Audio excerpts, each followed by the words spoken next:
K G സൈമണിലേക്ക് പോകുന്നു. Shri K G Simon, അങ്ങ് retired SP ആണല്ലോ. എങ്ങനെയാണ് പോലീസിൽ നടപടികളുടെ ഒരു രീതി? എങ്ങനെയാണ് പോലീസിൽ പലവിധ ആരോപണങ്ങൾ നേരിടുന്ന പോലീസുകാർക്ക് എതിരെ അച്ചടക്ക നടപടിക്ക് പല ഘട്ടങ്ങളുണ്ടല്ലോ.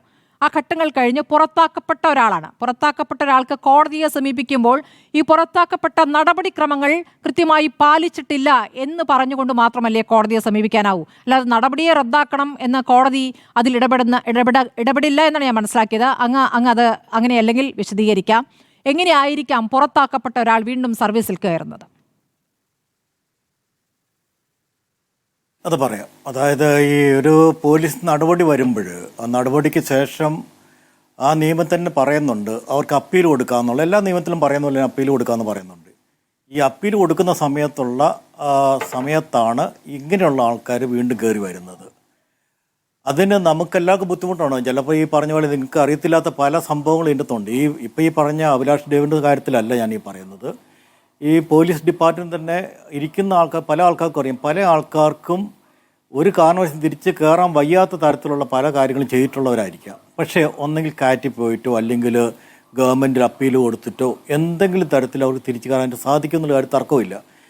ചിലപ്പോൾ ഈ പറഞ്ഞ നടപടിക്രമത്തിൻ്റെ പ്രശ്നം കൊണ്ടായിരിക്കാം, ചിലപ്പോൾ തെളിവില്ലെന്ന് പറഞ്ഞുകൊണ്ടായിരിക്കാം, ചിലപ്പോൾ ഈ പറഞ്ഞ ആൾക്കാർ തന്നെ രണ്ടാമത് ഞങ്ങൾക്ക് പരാതിയില്ല ക്ഷമിക്കണമെന്നൊക്കെ പറഞ്ഞ് അല്ലെങ്കിൽ ഞങ്ങൾ കോംപ്രമൈസ് ആയെന്ന് പറയുന്ന ചില ഘട്ടത്തിൽ ചില ആൾക്കാർ, ചില മേലുദ്യോഗസ്ഥർ അത് സ്വീകരിച്ചുകൊണ്ട് ചിലപ്പം കയറ്റാറുണ്ട്. പക്ഷേ പല സമയത്തും പലർക്കും അറിയത്തില്ലാത്ത കാര്യങ്ങൾ അല്ലെങ്കിൽ പോലീസ് ഉദ്യോഗസ്ഥർ തിരിച്ചു കയറുമ്പോൾ പലരും ചോദിക്കാറുണ്ട് എങ്ങനെ ഇവർ കയറി എന്ന് ചോദിക്കാറുണ്ട്.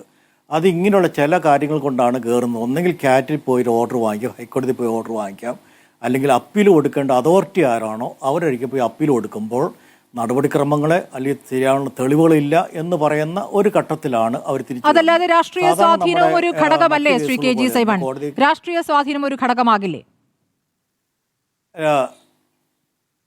എനിക്കത് പറയാൻ പറ്റത്തില്ല. കാരണം എൻ്റെ അനുഭവത്തിൽ വന്നിട്ടില്ല. അതുകൊണ്ടാണ് ഞാൻ ഈ പറയുന്നത്. കാരണം രാഷ്ട്രീയ സ്വാധീനം കൊണ്ട് മാത്രം കയറുവാനായിട്ട് സാധിക്കത്തില്ല. കാരണം അതിന് പിന്നെ ഒരു ഗവൺമെൻറ് ഉത്തരവ് വേണം, അല്ലെങ്കിൽ അതിനുള്ള മറ്റു കാര്യങ്ങളെല്ലാം വേണം. അങ്ങനെ സാധാരണ ചെയ്യുന്നതായിട്ട് ഞാൻ കണ്ടിട്ടില്ല. പക്ഷേ ഇതിൽ രേഖയില്ല, അതായത് തിരിച്ചെടുത്തതിന്റെ രേഖയില്ല. വിവരാവകാശ പ്രകാരം നോക്കുമ്പോൾ അങ്ങനെ രേഖ ശേഖരിച്ചിട്ടില്ല എന്നുള്ള മറുപടിയാണ് ലഭിക്കുന്നത് ശ്രീ കെ ജി സൈമൺ.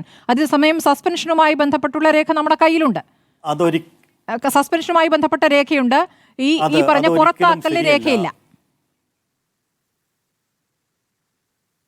അതൊരിക്കലും ശരിയല്ല. കാരണം ഇതിന് രേഖ ഉണ്ടാകും, ഡിപ്പാർട്ട്മെന്റ് രേഖ ഉണ്ടാകും. അത് രേഖയില്ല എന്ന് പറയുന്നത് എനിക്ക് മനസ്സിലാവുന്നില്ല എന്താന്നുള്ളത്. അപ്പൊ വിവരാവകാശ പ്രകാരം ചോദിക്കുമ്പോൾ അതില്ല എന്ന് കളവ് പറയുന്നതാണ്, നൽകാത്തതാണ് അല്ലേ? അതിന് മുകളിലേക്ക് അപ്പീൽ കൊടുത്ത് അത് വാങ്ങിക്കാൻ വേണ്ടി ശ്രമിക്കുക എന്നുള്ള, അല്ലെങ്കിൽ ഒരു വ്യക്തമായിട്ട് അതിൻ്റെ ഉത്തരം പറയണം. ഒരു കാര്യമുണ്ട്, നമുക്ക് രേഖയില്ല എന്ന് പറയുമ്പോൾ ഓഫീസിൽ രേഖയില്ല എന്ന് പറഞ്ഞിട്ട് മാത്രം കാര്യമില്ല. ഏത് ഓഫീസിലാണ് രേഖയിരിക്കുന്നത് ആ ഓഫീസിൽ കളക്ട് ചെയ്തിട്ട് കൊടുക്കാനുള്ള ഉത്തരവാദിത്തം ആ ഡിപ്പാർട്ട്മെന്റ് ഉണ്ട്. ഇത് അധിക വർഷമൊന്നും ആയിട്ടില്ലല്ലോ ശ്രീ കെ ജി സൈമൺ. 2023 നമ്മൾ ആ പോലീസുകാരനോട് സംസാരിച്ചു. അഭിലാഷ് ഡേവിഡിനെ നേരത്തെ ടെലിഫോണിൽ ഞങ്ങളെ പ്രതിനിധി വിളിച്ചിരുന്നു.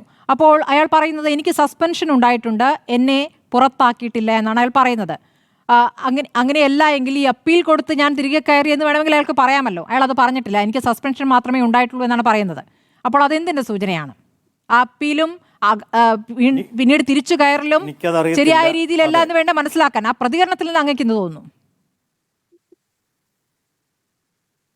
ആ പ്രതികരണത്തിൽ എനിക്ക് സംശയമുണ്ട്. കാരണം ഒരു എല്ലാ ചാനലുകളും റിപ്പോർട്ട് ചെയ്യുകയും മറ്റു കാര്യങ്ങൾ ചെയ്യുമ്പോൾ അല്ലെങ്കിൽ ശിക്ഷ അനുഭവിച്ചിട്ടുണ്ട് ആ കാര്യം അദ്ദേഹം പറയേണ്ടത് പറഞ്ഞിട്ടില്ല. പക്ഷെ എന്താണെന്ന് എനിക്ക് അറിയാൻ പറ്റുന്നില്ല. കാരണം ഞങ്ങൾക്ക് ഇതേപ്പറ്റി അറിയത്തില്ല. പക്ഷേ ഒരു കാര്യമുണ്ട്, ഇതിനെപ്പറ്റി ഒരു അന്വേഷണം നടത്തേണ്ടത് വളരെ അത്യാവശ്യമാണ്.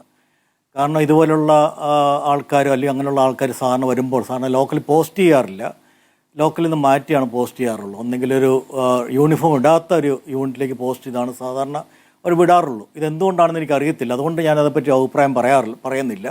പക്ഷേ എനിക്ക് പറയാനായിട്ടുള്ളത്, ഒരു അപ്പീൽ കൊടുക്കുന്ന സമയത്ത് പിന്നെ അവിടെ നോക്കുന്നത് അതിൻ്റെ നിയമപരമായിട്ടുള്ള കാര്യങ്ങൾ മാത്രം നോക്കാറുള്ളൂ.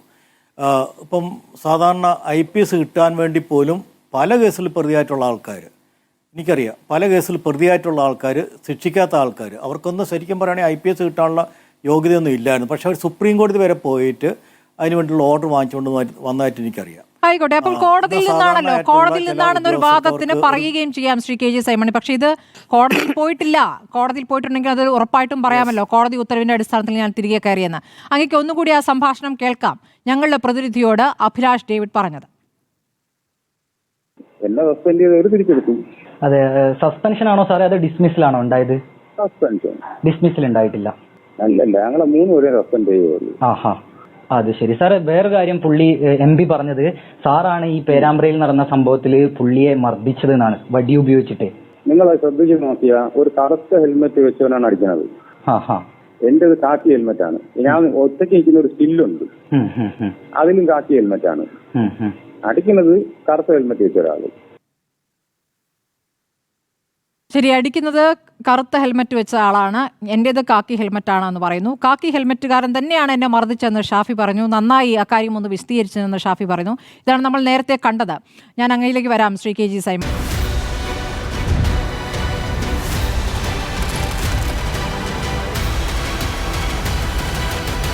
ഡിബേറ്റ് വിത്ത് സ്മൃതി പരുത്തിക്കാട്.